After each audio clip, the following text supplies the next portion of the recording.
Akkam jirtan ordoftoota maatii Gullalleewud oduulee waqtaawaa ijoo dubbii Oromoo biyya keessaaf alaa yeroo yeroon isin biraan gaa tureef gaa jiruudha. Kanneen maatii Gullalleewud in ta'in gamanumaan like, share, subscribe gochuun nu hordofaa.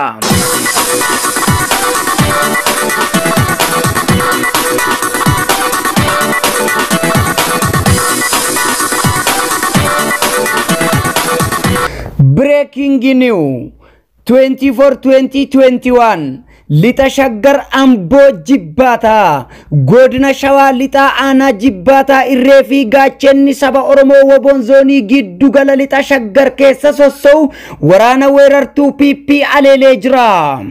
Haaluma kanaan ganama har'aa Lita Shaggar Ana Jibbata naannoo bosona Jibbataatti waraanni weerartuu PP sakattaaf kallattii hedduu irraa garasitti bobbaate hattee hidhee kaleeluun 50 ol ajjeesuun 30 ol kan taatu madeen adabee jira.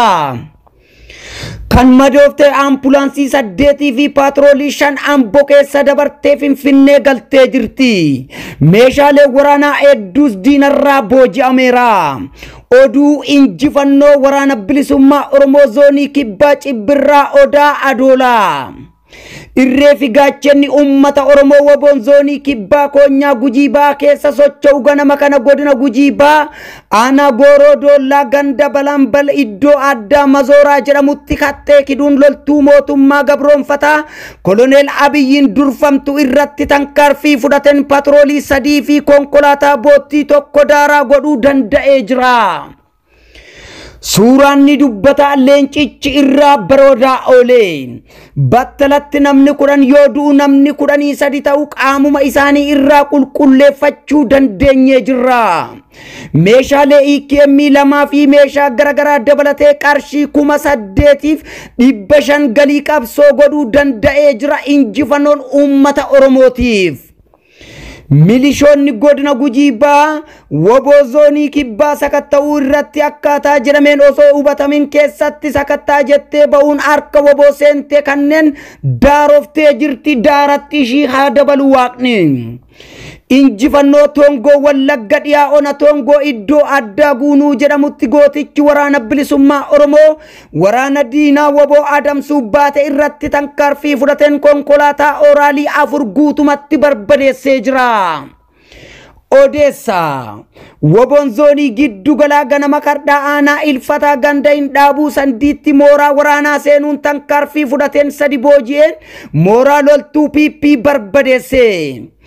Oduu tankaarfii waraana bilisummaa Oromoo zoonii giddu galaa cuunfaasaa walitti kan deebi'ame Irreefi Gaachenni uummata Oromoo Wobonzoonii giddu gala Lixa Shaggar keessa sossou ganama kana aanaa ilfataa ganda hin dhaabuu sandii kaambii bakka Biraachaa jedhamutti argamu waraana PP aleeluun injifannoo boonsaa galmeessee jira. Haaluma kanaan aleellaa diinaa irratti fudhateen hedduu ishee du'aa fi madoon adabeen kaambicha dhuunfatee jira. Waraana weerartuu PP 20 yoo ajjeesu 10 ol madoo taasiseera. Qawwee EKM 17 rasaasa 973 fi meeshaalee hedduus diinarraa hiikee mooraa qabsoo bilisummaa Oromoof galii taasisee jira. Kanneen harka isaanii kennatan 3 qawwee fi kidannoo isaanii waliin ofittis fudhatee jira. Humni kallattii aanaa ilfataa Coobbii Amboo fi Gindaa Barriitti irratti baramteen sochii irra kan jirtu yoo ta'u qabsoo bilisummaa Oromoo fi uummanni naannoo haala sochii diinaa kana hordofuun akkuma baratame odeessa feesisu akka laattan dhaamna. Lolli walabummaa Oromiyaaf taasifamu cimee itti fufa. Gurraan dhala tankaarfii woboo zoonii lixaa godina Bunnoo Baddallee aanaa Cawaqaa ganda Odaa Kanniisaa jedhamutti gurraan dhala 24/2021 waraanni bilisummaa Oromoo tankaarfii weerartuu sirna PP irratti fudhateen loltoota diinaa kan adabee jira. kanneen kan haqa qaban keessaa osoo hin jedhamin haqa dhabdoota akka ta'an daarattis ishii dabalee jira. Qeerroo fi hawaasni naannoo kanaa kanneen bilisummatti amantanii fi gabrummaa jala jiraachuu beektaniif hubattan akkuma godinaalee Oromiyaa biraa waboo cinaa dhaabbachuun eeruu diinaa kana qaama barbaachisuuf laachuun dirqama Oromummaa keessanii akka baatan gadi jabeessinee isin hubachiifna. Oromummaan tokkuma qabna, walumaan gabroomne, walumaan bilisoomna. Waraanni bilisummaa Oromoo tankarfii diina irratti fudhatu itti fuufuun hanga sirni bututaa biltsiginnaa jedhamu kan Oromoo fi Oromummaa dhabamsiisuuf xiyyeeffate kun hundeen buqqa'ee Oromiyaa walabaa ijaaramtutti tankarfiin kun duubatti hin deebi'u ta'uu firris diinnis hubachuu akka qabu waboon gad jabeessee hubachiisee jira. Gurraan dhala oduu injifannoo zoonii kibbaa waraanni bilisummaa Oromoo leencichi gurraacha zoonii kibbaa keessa socho'u humna furguggee cibbirraa soddon booroo ajanyi jaalliibaan guyyaa kardhaa tankarfii aleellaa waraana weerartuu PP irratti fudhachuun heddumminaan ajjeesuun heddumminaan madoo dandammii hin qabne adabuun nyaaphaa afur booji'uun injifannoo cululuqaa galmeessee jira. Odeessa addaa Shaashamannee ganda duwwaa tokko balaa abiddaa muudateen rakkoo hamaa uumamee jira.